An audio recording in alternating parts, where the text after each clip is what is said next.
നമസ്കാരം. ഇന്നിവിടെ എത്തിയ ഒരു രോഗിയുടെ അനുഭവമാണ് നിങ്ങളോട് പങ്കുവയ്ക്കുന്നത്. ഇവരുടെ കല്യാണം കഴിഞ്ഞിട്ട് 9 വർഷവും 8 മാസവുമായി. ഇതിലെ പ്രത്യേകത എന്താണെന്ന് ചോദിച്ചാൽ, ഈ 9 വർഷവും 8 മാസവുമായിട്ട് അവർക്ക് ലൈംഗിക ബന്ധത്തിൽ ഇടപെടാൻ കഴിഞ്ഞിട്ടില്ല. രണ്ടുപേരും നല്ല സ്നേഹത്തിലാണ്. അതുകൊണ്ട് തന്നെ ജീവിതം മുന്നോട്ട് നീങ്ങി.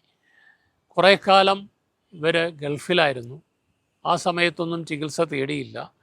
നാട്ടിലെത്തി 1-2 ലേഡി ഡോക്ടേഴ്സിനെയൊക്കെ കണ്ടു. അവർ പരിശോധിച്ച് നോക്കി. കാര്യങ്ങളൊന്നും കൃത്യമായിട്ട് മനസ്സിലായില്ല. ഇവരും ഡോക്ടേഴ്സിൻ്റെ അടുത്ത് കൃത്യമായി ഇവർ ബന്ധപ്പെട്ടിട്ടില്ല എന്നുള്ള കാര്യം പറഞ്ഞിട്ടില്ല. കുട്ടികളില്ല എന്ന് പറഞ്ഞിട്ടാണ് വീട്ടുകാർ കൊണ്ടുപോകുന്നത്. അപ്പോൾ അതിന് മരുന്ന് കുറച്ച് കൊടുത്തു വിടും. കുറച്ച് നാൾ കഴിഞ്ഞ് മരുന്ന് കഴിച്ച് ആ പെൺകുട്ടി മടുത്തു. അങ്ങനെ ആയിരുന്നപ്പോഴാണ് പിന്നീട് കണ്ട ഗൈനക്കോളജിസ്റ്റിനോട് കാര്യം പറഞ്ഞു, ഞങ്ങളുടെ ബന്ധം ഇതുവരെ നടന്നിട്ടില്ല. അപ്പോൾ ഗൈനക്കോളജിസ്റ്റ് പറഞ്ഞു, നിങ്ങളൊരു പോയി സൈക്കോളജിസ്റ്റിനെ കാണും. അങ്ങനെ ഒരു സൈക്കോളജിസ്റ്റിനെ അടുത്തിടയ്ക്ക് കാണുകയുണ്ടായി. ആ സൈക്കോളജിസ്റ്റ് 2-3 സെഷൻസ് കണ്ടു, കൗൺസിലിംഗ് ഒക്കെ കൊടുത്തു.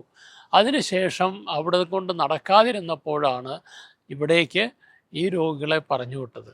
നമ്മുടെ ഗൈനക്കോളജിസ്റ്റ് കണ്ടു, വ്യക്തമായ പരിശോധനകൾ നടത്തി, ടെസ്റ്റുകൾ നടത്തി, എല്ലാം നോക്കിയപ്പോഴാണ് ടിപ്പിക്കൽ വെജൈനിസ്മസ്, യോനി സങ്കോചമാണ്, അൺകൺസ്യൂമേറ്റഡ് മാരേജാണ്. ഇതിൽ ബന്ധപ്പെടാനായിട്ട് അവർക്ക് കഴിഞ്ഞിട്ടില്ല. ഇന്ന് വരെ ബന്ധപ്പെടാൻ കഴിയാത്ത ഒരവസ്ഥയ്ക്കുള്ള കാരണം ഈ പെൺകുട്ടിയുടെ ശക്തമായ പേടിയാണ്. കഠിനമായ ഭയവും ആ സമയത്ത് വരുന്ന വേദനയുമാണ് ബന്ധത്തിൽ നിന്ന് അവളെ തടഞ്ഞത്. അത് 100% ചികിത്സയിലൂടെ പരിഹരിക്കാൻ പറ്റുന്നതാണ്. ഇവിടെ ഉണ്ടായ പ്രശ്നം, ഇതുവരെ വ്യക്തമായ ഒരു ചികിത്സ, കൃത്യമായ ഒരു ചികിത്സ അവർക്ക് ലഭിച്ചിട്ടില്ല. കൃത്യമായ രോഗനിർണയം നടത്തിയിട്ടില്ല എന്നുള്ളതായിരുന്നു അവരുടെ പ്രശ്നം.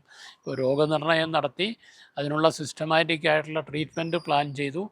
ഏതാണ്ട് 2 ആഴ്ചത്തെ ചികിത്സ കൊണ്ട് ഇത് പൂർണ്ണമായി ഭേദപ്പെടുത്താൻ കഴിയും. ഇങ്ങനെയുള്ള ധാരാളം കേസുകളുണ്ട്.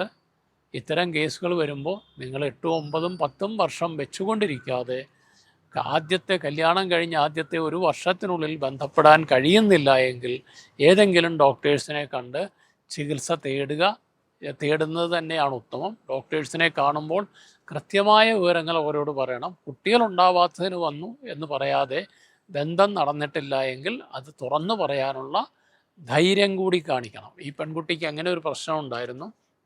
ഡോക്ടേഴ്സിൻ്റെ അടുത്ത് പോയി പറയാനുള്ള ഒരു ധൈര്യക്കുറവ് കൂടി ഉണ്ടായിരുന്നുകൊണ്ടാണ് അത് പറയാതിരുന്നത്. അങ്ങനെ വന്നപ്പോൾ ജീവിതത്തിൽ ഏതാണ്ട് 10 വർഷത്തോളം നഷ്ടപ്പെട്ടിരിക്കുന്നു. പക്ഷേ അത് പൂർണ്ണമായും ചികിത്സിച്ച് മാറ്റാൻ പറ്റുന്ന ഒരു സംഗതിയാണ്. മറ്റൊരു വിഷയവുമായി വീണ്ടും കാണാം. നന്ദി, നമസ്കാരം.